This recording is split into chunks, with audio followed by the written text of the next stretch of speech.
আকাশবাণী আগরতলা। স্থানীয় সংবাদ পড়ছি অনামিকা কর্মকার।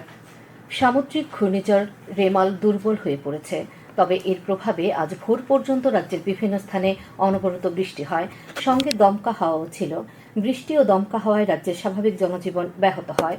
আবহাওয়া দপ্তর থেকে জানানো হয়, রেমাল দুর্বল হয়ে বাংলাদেশ, ত্রিপুরা, মেঘালয় ও আসামের উপর অবস্থান করছে। এর প্রভাবে আজ দুপুর পর্যন্ত আকাশ সাধারণত মেঘলা থাকবে। বজ্র বিদ্যুৎ সহ হালকা থেকে মাঝারি ধরনের বৃষ্টির সম্ভাবনা রয়েছে, সঙ্গে দমকা হাওয়াও বয়ে যেতে পারে। পরে ধীরে ধীরে স্বাভাবিক অবস্থায় ফিরে আসবে বলে জানানো হয়। গতকাল সকাল থেকে আজ ভোর পর্যন্ত আগরতলা ও তার আশেপাশে রেকর্ড পরিমাণ 203.9 মিলিমিটার বৃষ্টি হয়েছে বলে জানানো হয়। আগরতলায় আজ ভোরের সর্বনিম্ন তাপমাত্রা ছিল 25.1 ডিগ্রি সেলসিয়াস। দিনে সর্বোচ্চ তাপমাত্রা থাকবে 30 ডিগ্রির কাছাকাছি। অনবরত বৃষ্টিতে আগরতলার বহু নিচু এলাকায় জল জমেছে। আগরতলার বুদ্ধ মন্দিরের কাছে রাস্তায় একটি গাছ ভেঙে পড়ায় যান চলাচল সাময়িক ব্যাহত হয়। বহু জায়গায় বিদ্যুৎ পরিষেবা ব্যাহত হয়েছে। অনবরত বৃষ্টিতে আগরতলার কাছে হাওড়া নদীর জলস্তর বেড়েছে। রাজ্য পুলিশ সূত্রে জানা গেছে, আজ সকাল 7টায় বটতলা এলাকায় হাওড়া নদীর জল বিপদ সীমার কাছাকাছি 9.28 মিটার দিয়ে বয়ে যায়। এখানে বিপদ সীমা 10 মিটার। ঘূর্ণিঝড় লেমানের তাণ্ডবে বাংলাদেশের উপকূল অঞ্চলে জলোচ্ছ্বাস ও ব্যাপক ক্ষয়ক্ষতির সংবাদ পাওয়া গেছে। বিস্তীর্ণ অঞ্চলে এখনও ঝড়ো হাওয়া ও ভারী বৃষ্টিপাত চলছে। বাংলাদেশের পটুয়াখালী, ভোলা, সাতক্ষীরা, চট্টগ্রাম, বরিশালে প্রাণহানির খবর রয়েছে। অষ্টাদশ লোকসভা নির্বাচনের সপ্তম তথা শেষ পর্বের প্রচার এখন তুঙ্গে। এনডিএ মহাজোট এবং অন্যান্য দলের নেতারা বিভিন্ন স্থানে সভা সমাবেশে অংশ নিচ্ছেন। বরিষ্ঠ বিজেপি নেতা এবং কেন্দ্রীয় স্বরাষ্ট্রমন্ত্রী অমিত শাহ গতকাল উত্তরপ্রদেশের কুশিনগর, সালেমপুর এবং চান্দোলি সংসদীয় এলাকায় জনসভায় ভাষণ দেন।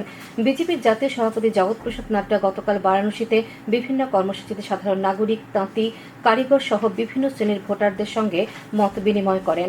বর্ষিয়ান বিজেপি নেতা এবং মধ্যপ্রদেশের মুখ্যমন্ত্রী ড মোহন যাদব পাটনার মানুরে পাটালিপুত্র সংসদীয় আসনের বিজেপি মনোনীত প্রার্থীর সমর্থনে জনসভায় ভাষণ দেন। নালন্দা সংসদীয় আসনে নির্বাচনী জনসভা করেন জেডিইউ সভাপতি ও মুখ্যমন্ত্রী নীতিশ কুমার। কংগ্রেসের সাধারণ সম্পাদক প্রিয়াঙ্কা গান্ধী গতকাল হিমাচল প্রদেশের চাম্বা ও শাহপুরে জনসভায় ভাষণ দেন। প্রাক্তন কংগ্রেস সভাপতি রাহুল গান্ধী গতকাল পাটনা সাহেব ও পাটলিপুত্র নির্বাচনী এলাকায় খুশরুপুর এবং মানেরে জনসভা করেন। আরজেডি নেতা তেজস্বী প্রসাদ যাদব জেহানাবাদ, পাটালিপুত্র এবং আরাহ নির্বাচনী এলাকায় আরজেডি এবং সিপিআই-এমএল প্রার্থীদের সমর্থনে জনসভায় ভাষণ দেন। ভোট গ্রহণের পর দিল্লিতে স্ট্রং রুমগুলোতে কড়া নিরাপত্তা ব্যবস্থা গ্রহণ করা হয়েছে। গত 25 মে দিল্লিতে 7টি কেন্দ্রে ভোট নেওয়া হয়। দিল্লির মুখ্য নির্বাচনী আধিকারিক পি কৃষ্ণমূর্তি গতকাল জানিয়েছেন, নিরাপত্তা প্রোটোকল অনুযায়ী এই স্ট্রং রুমগুলিতে প্রয়োজনীয় ব্যবস্থা নেওয়া হয়েছে। কেন্দ্রীয় সশস্ত্র আধাসামরিক বাহিনী স্ট্রং রুমের নিরাপত্তার দায়িত্বে মোতায়েন করা হয়েছে এবং দিল্লি পুলিশ স্ট্রং রুমের বাইরে পাহারা দিচ্ছে। এদিকে স্ট্রং রুম ও করিডোরে সিল করা দরজাগুলো সিসিটিভি ক্যামেরার মাধ্যমে নজরদারি করা হচ্ছে। সিপাহীজলা জেলার লোকসভা নির্বাচনে ভোট গণনাকে সুষ্ঠু ও শান্তিপূর্ণভাবে সম্পন্ন করতে গতকাল জেলাশাসক নাগেশ কুমার বি এর পৌরোহিত্যে এক সর্বদলীয় বৈঠক অনুষ্ঠিত হয়। বৈঠকে বিজেপি, কংগ্রেস, সিপিআইএম, তিপ্রা মথা দলের প্রতিনিধিরা উপস্থিত ছিলেন। তাছাড়া সিপাহীজলা জেলার 2 অতিরিক্ত জেলাশাসক ও সহকারী রিটার্নিং অফিসারগণ উপস্থিত ছিলেন। অতিরিক্ত জেলাশাসক সুব্রত মজুমদার জানিয়েছেন, সিপাহীজলা জেলার 3টি স্থানে 7টি গণনা কেন্দ্রে 7টি বিধানসভা কেন্দ্রের ভোট গণনা হবে। মুখ্যমন্ত্রী অধ্যাপক ডাক্তার মানিক সাহা গতকাল আগরতলা স্টেট আয়ুর্বেদিক হাসপাতাল পরিদর্শন করেন। এই হাসপাতালে চিকিৎসা পরিষেবায় যে সমস্ত সমস্যা রয়েছে সে সম্পর্কে মুখ্যমন্ত্রী অবহিত হন। তিনি কর্তব্যরত চিকিৎসকদের সঙ্গেও কথা বলেন। পশ্চিম ত্রিপুরার জেলাশাসক ড বিশাল কুমার গতকাল জেলার অন্তর্গত জলমগ্ন নিচু এলাকাগুলো পরিদর্শন করেন। সঙ্গে ছিলেন এসডিআরএফ এর কর্মীরা। পরিদর্শনকালে ড কুমার জানান, পরিস্থিতি নিয়ন্ত্রণে রয়েছে। তাছাড়া সমস্ত নাগরিকদের নিরাপত্তা নিশ্চিত করতে জেলা প্রশাসন, রাজ্য এবং কেন্দ্রীয় সংস্থাগুলোর সাথে সমন্বয় করে কাজ করছে বলে তিনি জানান।